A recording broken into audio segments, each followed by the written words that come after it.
중국의 총 부채가 8경 원을 돌파했습니다. 정부, 기업, 가계빚을 합치면 GDP의 3배, 중국 역사상 최대 규모입니다. 중국은 원래 크니까 빚도 많은 거 아냐? 당연한 의문이죠. 그래서 오늘은 단순히 빚 많다, 큰일이다로 끝내지 않습니다. 왜 지금 문제인지, 글로벌 기업들이 왜 지금 줄줄이 빠지는지, 그리고 이게 우리 한국에 어떤 영향을 미치는지까지 파헤칩니다. 시작 전 구독, 좋아요는 사랑입니다. 중국 하면 떠오르는 이미지, 초고층 빌딩, 번쩍이는 신도시, 10년 전에 집 샀으면 10배라는 부동산 신화, 다 사실이었습니다. 과거에는요, 2021년까지 중국 부동산은 세계 최대 자산 시장, 가계자산의 60에서 70%가 부동산에 묶여 있었습니다. 한국도 65%로 높지만 중국은 그 위였죠. 그런데 2022년부터 무너집니다. 시작은 헝다. 시가총액 69조 원짜리 공룡이 2021년 말 이자 못 갚겠다고 선언합니다. 부채 350조 원. 단일 기업 세계 최대. 2023년엔 헝다보다 더 많은 집을 지은 비구이 위엔 마저 디폴트 위기, 도미노가 시작된 겁니다. 왜 이렇게 한꺼번에 무너졌냐? 중국 부동산의 특이한 구조 때문입니다. 중국은 선판매 제도로 집 짓기 전에 돈부터 받습니다. 개발사는 그 돈으로 집을 지어야 하는데 새 땅 사고 빚 갚고 딴 데서 썼습니다. 집값 오를 때는 괜찮았죠. 새 분양 돈으로 이전 프로젝트를 메우면 되니까. 네, 폰지 사기랑 구조가 같습니다. 2020년 정부가 버블 잡겠다고 3가지 레드라인 규제를 꺼냅니다. 개발사 차입 제한, 의도는 연착륙, 결과는 추락. 돈줄 막힌 개발사들이 줄줄이 쓰러지고 전국에 공사 멈춘 아파트가 수백만 채. 돈 내고 집 기다리던 사람들, 집도 없고 돈도 없습니다. 2022년 여름 집 안 지어주면 대출을 안 갚겠다며 수십만 명이 은행 상환을 거부합니다. 2026년 지금 더 심해졌습니다. 대형 민간 개발사는 파산, 구조조정 중이고 국영기업마저 이자를 못 갚기 시작했습니다. 국가가 뒤에 있는 기업까지 흔들린다는 건 진짜 심각한 신호죠. 중국 전역에 유령 도시가 늘고 있습니다. 멀쩡한 고층 단지에 불 켜진 집이 없고 상가는 텅 비고 도로만 깨끗합니다. 추정 빈집수 약 5천만에서 9천만 채. 한국 전체 주택이 1,800만 채인데 빈집만 한국의 3배에서 5배. 그리고 이 빈집들 전부 빚으로 지어졌고 그 빚은 아직 남아 있습니다. 자, 여기서 진짜 무서운 게 나옵니다. LGFV, 로컬 거버먼트 파이낸싱 비이클. 지방정부 융자 플랫폼. 이름은 그럴싸한데 중국 경제의 가장 큰 시한폭탄입니다. 구조는 이렇습니다. 중국은 세금 대부분이 중앙정부로 올라가는데 도로, 지하철, 산업단지 같은 인프라 지출은 지방정부 몫이에요. 만성적으로 돈이 부족합니다. 그래서 꼼수를 씁니다. 직접 빚내면 법적 제한이 있으니까 별도 회사를 만들어 그 회사 이름으로 빚을 내는 겁니다. 쓰촨성 교통인프라 개발유한공사 같은 이름의 회사가 수천 개. 공식적으로는 기업이지만 실질적으로는 지방정부의 그림자, 금융 창구죠. 이 LGFV 부채 정확한 숫자는 아무도 모릅니다. IMF 추산 약 66조 위안, 한화 약 1경 2천조 원. 골드만삭스는 숨겨진 부채까지 포함하면 이보다 훨씬 클 거라고 봅니다. 문제는 이 돈으로 뭘 했느냐? 수익이 안 나는 사업을 했습니다. 일단 지어놓으면 사람들이 온다면서 신도시, 고속도로, 산업단지를 만들었는데 사람이 안 왔어요. 앞서 말한 유령 도시들 대부분 LGFV 작품입니다. 차 안 다니는 8차선 고속도로, 기업 없는 산업단지, 텅 빈 컨벤션 센터가 전국에 널려 있습니다. 사업이 돈을 못 버니 빚도 못 갚죠. 그럼 어떻게 버텼냐? 땅을 팔았습니다. 중국 지방정부는 토지 사용권을 팔 수 있어요. 개발사가 땅 사고 그 돈으로 재정 충당하고 LGFV 빚도 막는 구조. 이 토지 재정이 지방정부 수입의 약 40%였습니다. 근데 부동산이 무너졌잖아요. 개발사들이 줄줄이 쓰러지는데 누가 땅을 삽니까?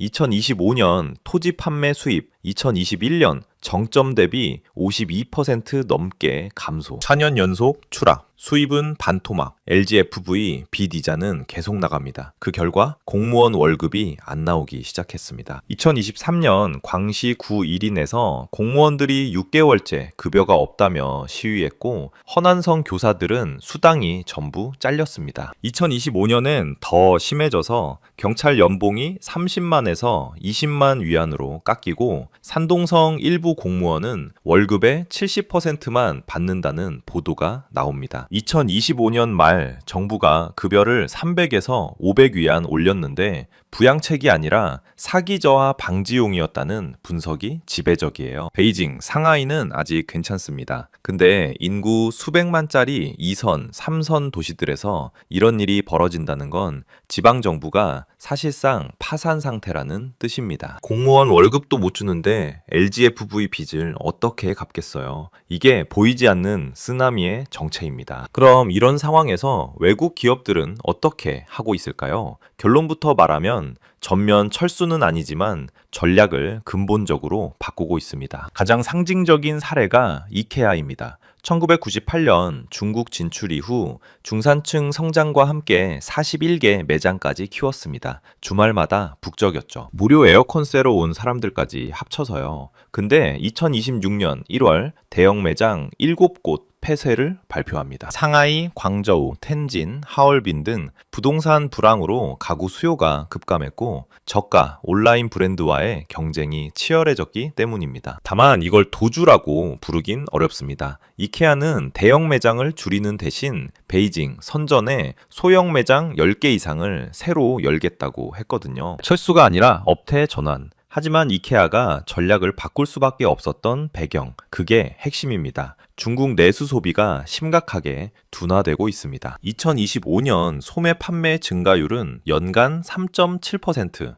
숫자만 보면 성장이지만 12월에는 0.9%까지 떨어졌습니다. 특히 부동산 관련 소비가 처참해요. 가전 마이너스 18.7%, 건축자재 마이너스 17%, 자동차 마이너스 5%, 집 사거나 꾸미는데 돈 쓰는 사람이 급감한 겁니다. 왜 소비를 안 할까? 간단합니다. 부동산이 계속 떨어지니까요. 70개 주요 도시 신규 주택 가격 2021년 정점 대비 평균 11% 하락. 이건 평균이고 3선 도시는 최대 30%, 일부는 2017년 수준까지 되돌아갔습니다. 도시가구 자산의 70%가 부동산인데 그 부동산이 계속 빠지니 소비할 마음이 안 생기는 거죠. 사람들은 소비 대신 저축을 택하고 최근 5년간 가계 예금은 거의 2배로 늘었습니다. 물론 모든 외국 기업이 떠나는 건 아닙니다. KPMG 조사에 따르면 다국적 기업의 94%는 중국 투자를 계속하고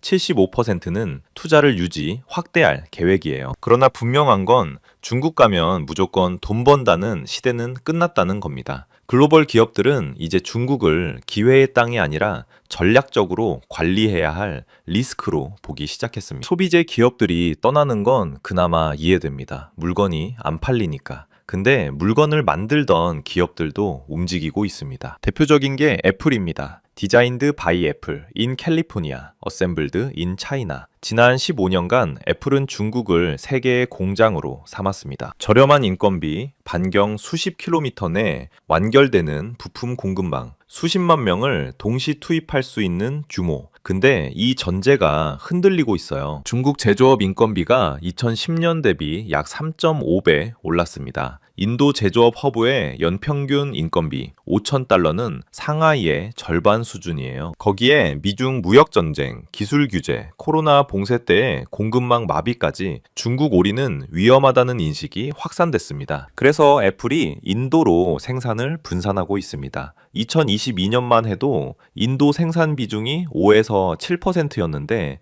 2025년 상반기 16에서 17%로 3배 가까이 늘었어요. 연말까지 20에서 25% 전망. 다만 중국은 여전히 아이폰 생산의 약 80%를 담당하고 인도에서 조립되는 아이폰의 핵심 부품도 상당수가 중국산입니다. 대체가 아니라 분산이에요. 삼성은 훨씬 빨랐습니다. 2019년에 중국 스마트폰 생산을 완전히 종료했어요. 화웨이, 샤오미에 밀려 시장 점유율이 20%에서 1%로 추락한 게 결정적이었습니다. 현대차도 축소 중입니다. 2016년 사드 사태 이후 판매가 114만 대에서 2024년 17만 대로 급락. 5개 공장 중 2개를 매각했고 추가 매각도 거론되고 있어요. 이런 움직임을 차이나 플러스 원 전략이라고 합니다. 중국에 100% 의존하지 말고 최소 한 곳 이상 대체 생산지를 확보하자는 것. 일부에선 마이너스 차이나라고 부르기도 하지만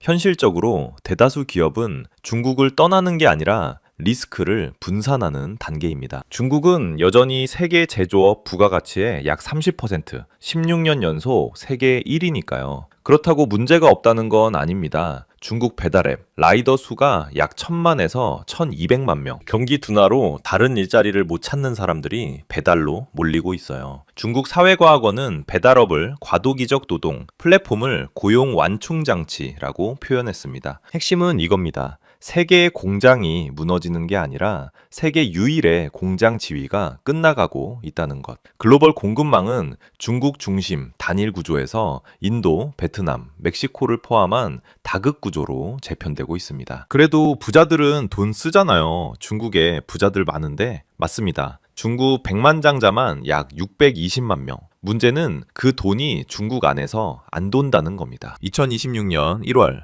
영국 300년 전통 브랜드 포트넘 앤 메이슨이 홍콩 매장을 폐점했습니다. 2019년 영국파 첫 매장으로 화제를 모았던 곳이 7년 만에 문 닫은 거예요. 홍콩 소매 시장 자체가 흔들리고 있기 때문입니다. 2025년 2월 소매 판매가 전년 대비 마이너스 13%까지 떨어졌어요. 재밌는 건 역전 현상입니다. 예전엔 선전, 사람들이 홍콩으로 쇼핑 왔는데 지금은 홍콩 사람들이 선전으로 갑니다. 2024년 홍콩 주민의 북상 출경 건수가 9,300만 건, 전년 대비 48% 폭증. 선전 물가가 홍콩의 절반이니까요. 본토 명품 시장도 얼어붙었습니다. 2024년 중국 명품 시장이 약 18에서 20% 축소. 구찌 아시아 태평양 매출 25% 급락. 2025년 상반기에만 중국 18개 매장을 닫았습니다. 발렌시아가 샤넬, 루이비통, 프라다도 일부 매장 철수.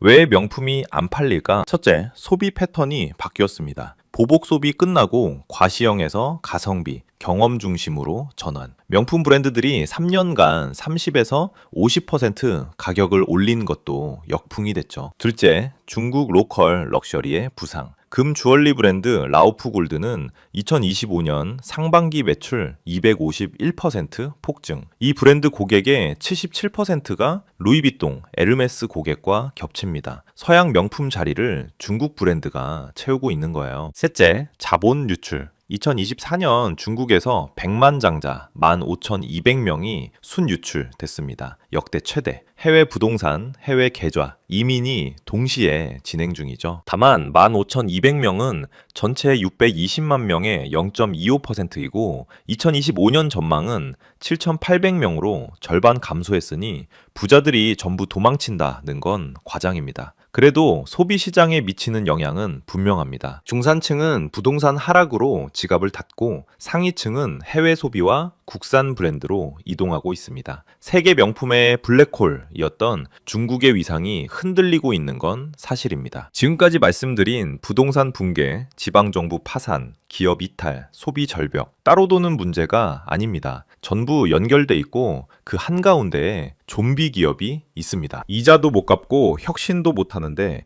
은행이 대출을 연장해주고 정부가 보조금으로 연명시키는 기업들. 달라스 연준에 따르면 중국 제조업 좀비 비율이 2020년 4%에서 2024년 11%로 급등, 서비스업은 17%. 더 이코노미스트는 제조업체 30%가 적자라고 보도했습니다. 좀비 기업이 왜 위험하냐? 건강한 기업의 자원을 빨아먹기 때문입니다. 은행 대출이 좀비 연장에 묶이면 성장 기업에 자금이 안 가고 노동자도 생산성 높은 산업으로 이동하지 못합니다. 일본이 잃어버린 30년을 겪은 이유 중 하나가 바로 이겁니다. 좀비 기업을 정리 못하고 질질 끌었거든요. 중국이 비슷한 길을 간다는 우려가 나옵니다. 다만 차이점도 있어요. 중국은 AI, EV, 배터리, 태양광에서 강한 기술력을 보유하고 있습니다. 문제는 기술이 아니라 첨단 산업의 성장이 대규모 고용으로 연결되지 않는 고용 없는 성장입니다. 그 증거가 청년 실업입니다. 2025년 8월 1222만 대학 졸업생이 시장에 쏟아지면서 16세에서 24세 실업률이 18.9%까지 치솟았습니다. 2023년엔 21.3%까지 올라가자 통계국이 아예 발표를 중단했어요. 5개월간. 베이징대 장단단 교수는 취업, 교육, 훈련, 어디에도 없는 청년까지 포함하면 46.5%라고 기고했는데 이 글은 곧 삭제됐습니다. 현실이 얼마나 심각하냐면요. 국영 원자력 기업 CNNC가 1730개 자리에 채용 공고를 냈는데 120만 명이 지원했습니다. 경쟁률 150대 1. 하버드 입학률의 6배. 이 좌절감이 사회 현상으로 나타나고 있습니다. 취업도 연애도 소비도 포기한 눕형족, 침대에 누워 폰만 보며 스스로를 쥐라고 부르는 쥐족. 정부는 관련 상품을 삭제하고 게시물을 검열하고 국영 매체를 동원해 비판했습니다. 경제적 불만은 이미 시위로 분출되고 있습니다. 프리덤하우스에 따르면 2024년 하반기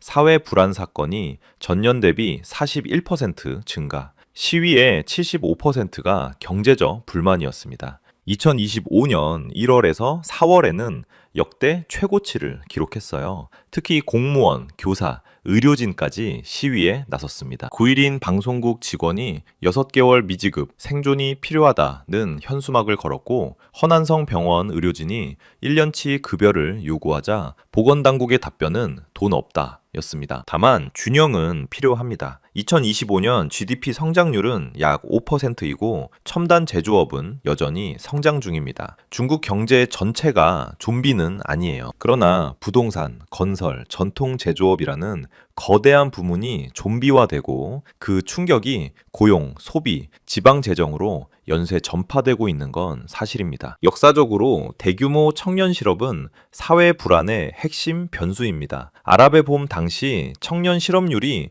25에서 30%였어요. 물론 중국은 정치 체제도 통제 역량도 경제 규모도 다릅니다. 하지만 공무원이 월급을 달라고 시위하는 나라라는 상황 자체가 보내는 신호는 분명합니다. 그리고 또 하나 무서운 게 있습니다. 뱅크런의 조짐입니다. 뱅크런이 뭐냐면요. 사람들이 은행이 망할 것 같아 라고 생각하면 다들 한꺼번에 예금을 빼려고 은행에 달려갑니다. 그러면 은행이 진짜로 현금이 부족해져서 무너지는 현상이에요. 대공황 때 미국에서 일어났던 일이고 2023년에 실리콘밸리 은행이 무너진 것도 일종의 뱅크런 때문이었습니다. 중국에서는요, 2022년에서 2023년에 이미 일부 지방은행에서 예금 인출 제한 사태가 벌어졌습니다. 허난성에 몇몇 소규모 은행들이 예금자들한테 돈을 못 돌려준 사건이 있었어요. 사람들이 은행 앞에 모여서 항의하고 경찰이 출동하고 난리가 났었습니다. 그 당시에는 소규모 지방은행의 문제로 봉합됐는데요. 문제는 지금 지방은행들의 상태가 그때보다 더 나빠졌다는 겁니다. 왜?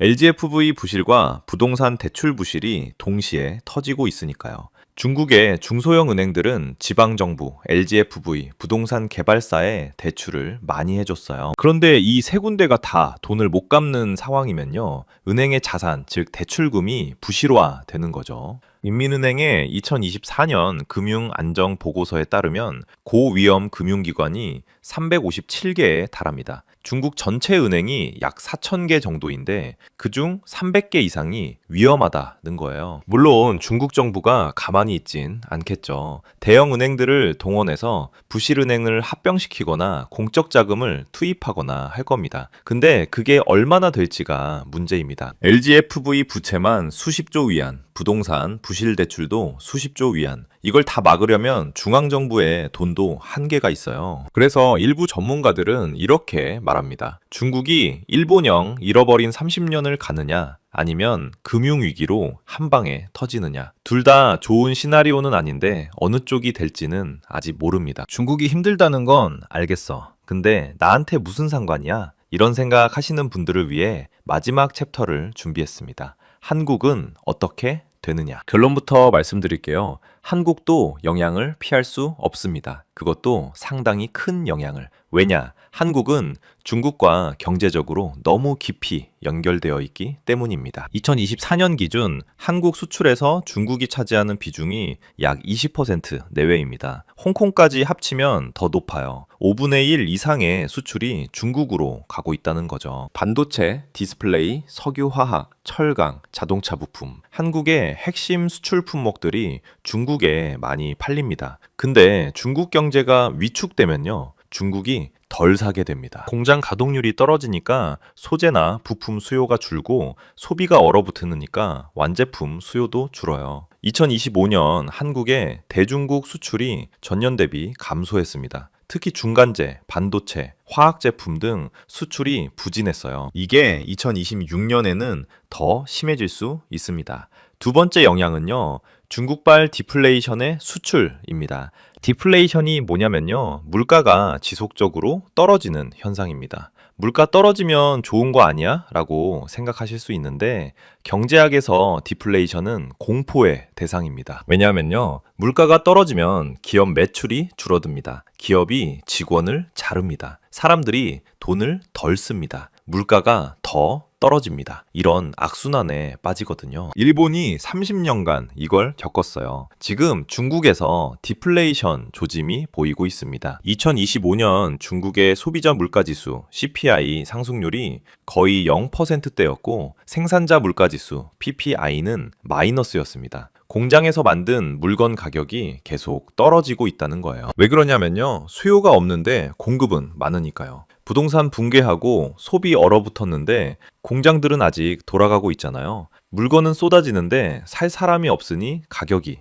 떨어지는 겁니다. 그러면 중국 기업들이 뭘 하냐면요, 헐값에 해외로 던져야지. 국내에서 안 팔리니까 원가 이하로라도 수출해서 현금을 확보하려고 합니다. 이게 디플레이션 수출입니다. 중국산 철강, 화학제품, 태양광 패널, 전기차 이런 것들이 글로벌 시장에 헐값으로 쏟아지고 있어요. 한국 기업들 입장에서는요, 경쟁이 안 됩니다. 같은 물건을 중국 기업이 반값에 팔면 한국 기업은 시장을 뺏기거나 같이 가격을 내려야 해요. 그러면 이익이 줄고 결국 한국 경제에도 디플레이션 압력이 전해지는 거죠. 이미 한국 철강, 석유 화학 업계가 중국발 저가 공세에 시달리고 있다는 뉴스가 나오고 있습니다. 세 번째 영향은요, 금융시장 변동성입니다. 중국에서 금융위기가 터지면 글로벌 투자자들은 리스크 오프 모드로 전환합니다. 쉽게 말하면 위험한 데서 돈 빼자는 거예요. 한국은요, 글로벌 투자자들 눈에는 이머징 마켓, 신흥국으로 분류됩니다. 선진국, 미국, 유럽, 일본보다 위험도가 높게 보인다는 거죠. 그래서 글로벌 위기가 터지면 외국인 투자 자금이 한국에서 빠져나갑니다. 2022년에 러시아 우크라이나 전쟁 터졌을 때도 그랬고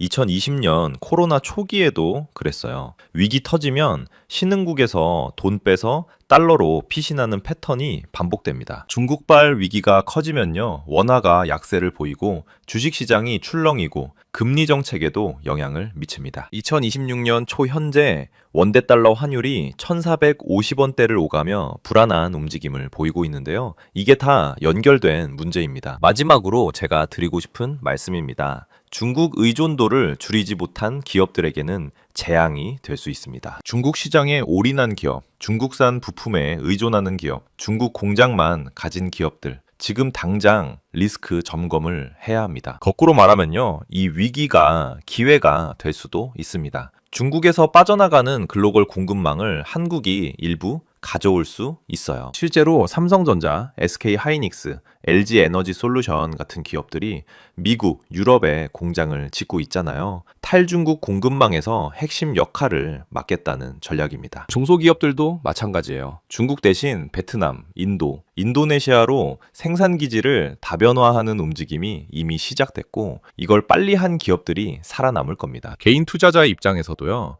중국 관련 자산, 중국 주식, 중국 노출 높은 기업의 비중을 점검해 보실 필요가 있습니다. 물론 중국이 완전히 망한다고 말씀드리는 건 아닙니다. 중국은 여전히 14억 인구를 가진 거대한 나라이고 중앙정부가 강력한 통제력을 갖고 있어요. 어떻게든 버티면서 시간을 벌 가능성도 있습니다. 근데 확실한 건요. 과거에 고속 성장하는 중국은 더 이상 존재하지 않는다는 겁니다. 새로운 시대에는 새로운 전략이 필요합니다. 오늘 내용 도움되셨다면 보통의 경제야 구독, 좋아요 부탁드립니다. 감사합니다.